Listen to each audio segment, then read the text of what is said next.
भारत एक ऐसा देश है जहां लोग पढ़ाई के लिए लोन लेने से पहले 10 बार सोचते हैं। बिजनेस शुरू करने के लिए रिस्क लेने से डरते हैं, लेकिन यहां एक शादी के लिए अपनी जिंदगी भर की कमाई एक रात में फूंक देने के लिए तैयार रहते हैं। नमस्ते दोस्तों, आज हम बात करेंगे भारत के मिडिल क्लास के उस सबसे बड़े ओपन सीक्रेट की, जिसके बारे में ड्राइंग रूम में कानाफूसी तो होती है, लेकिन खुलकर कोई नहीं बोलता। हम बात कर रहे हैं the great Indian wedding market की, या यूं कहें तो the great Indian wedding trap की। क्या आपको पता है, भारत में हर साल लगभग 1 करोड़ शादियां होती हैं। ये दुनिया का चौथा सबसे बड़ा उद्योग है, लेकिन इस उद्योग की नींव किस पर टिकी है? ये टिकी है एक मिडिल क्लास पिता की पीएफ की सेविंग्स पर और एक नौजवान की पर्सनल लोन की ईएमआई पर। आज के इस वीडियो में हम भावनाओं को थोड़ा साइड में रखकर डेटा और रियलिटी की बात करेंगे। हम समझेंगे कि कैसे समाज क्या कहेगा का डर आपको गरीब बना रहा है।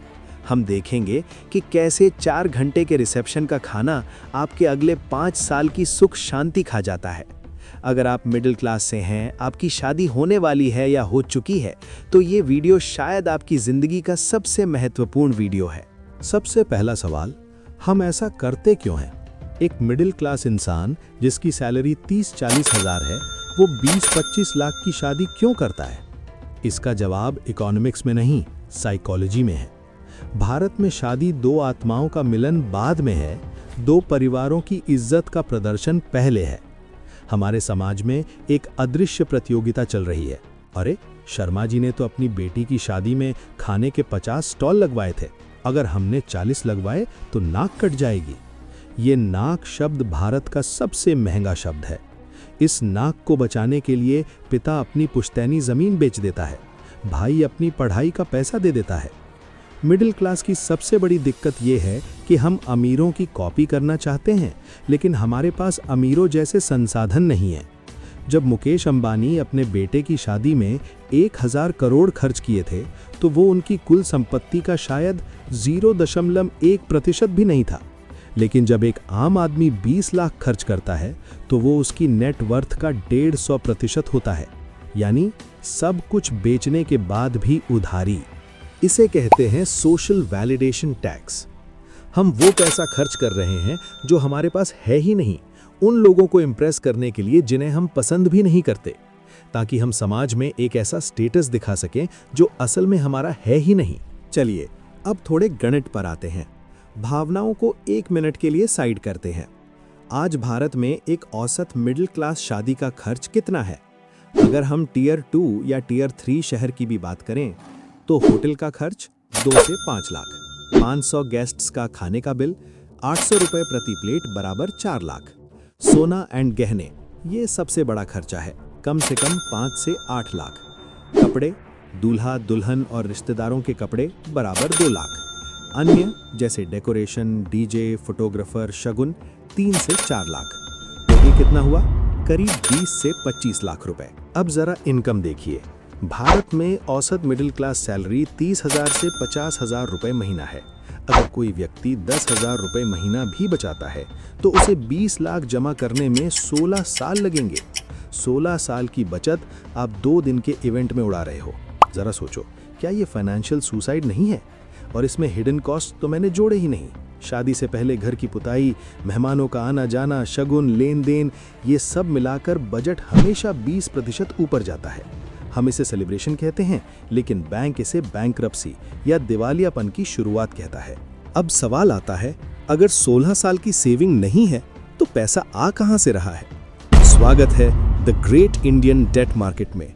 2015 से पहले लोग शादी के लिए रिश्तेदारों से उधार लेते थे या जमीन बेचते थे, लेकिन 2026 में ट्रेंड बदल गया है। अब आता है पर्सनल लोन। आजकल बैंकिंग ऐप्स पर एक क्लिक में वेडिंग लोन मिल जाता है।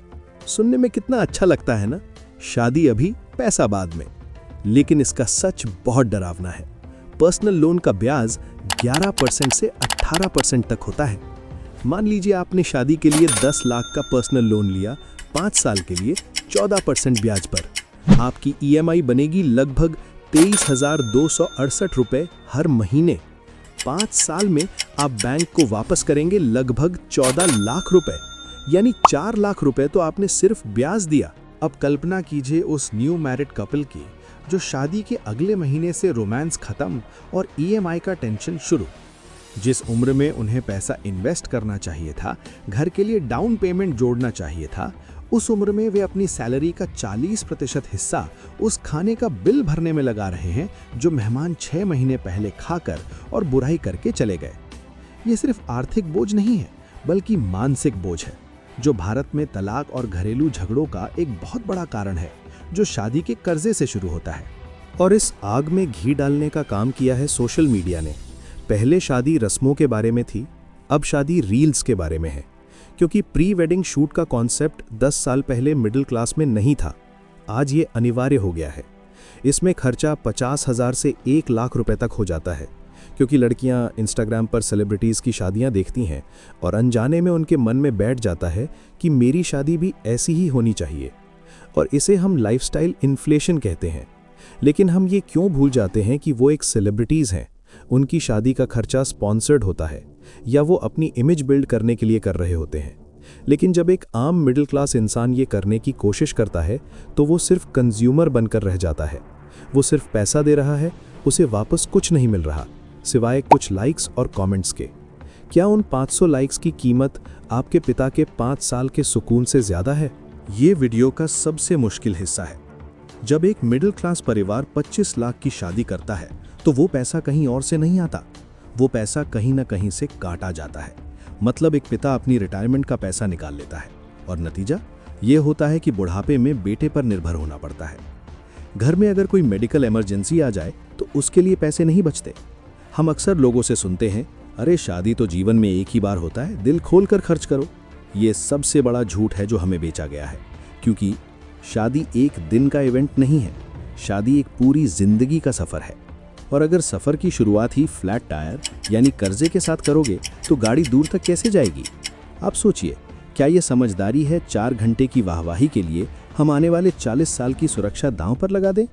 क्या वो रिश्तेदार जो खाने में नमक कम होने की शिकायत कर रहे थे वो आपकी ईएमआई भरने आएंगे? नहीं आएंगे। तो सवाल ये है, क्या हम शादी करना छोड़ दें? बिल्कुल नहीं। शादी एक खूबसूरत रस्म है जिसमें 2 परिवारों का मिलन होता है और इसे जरूर मनाना चाहिए। लेकिन शादी और शादी के समारोह में फर्क समझना होगा।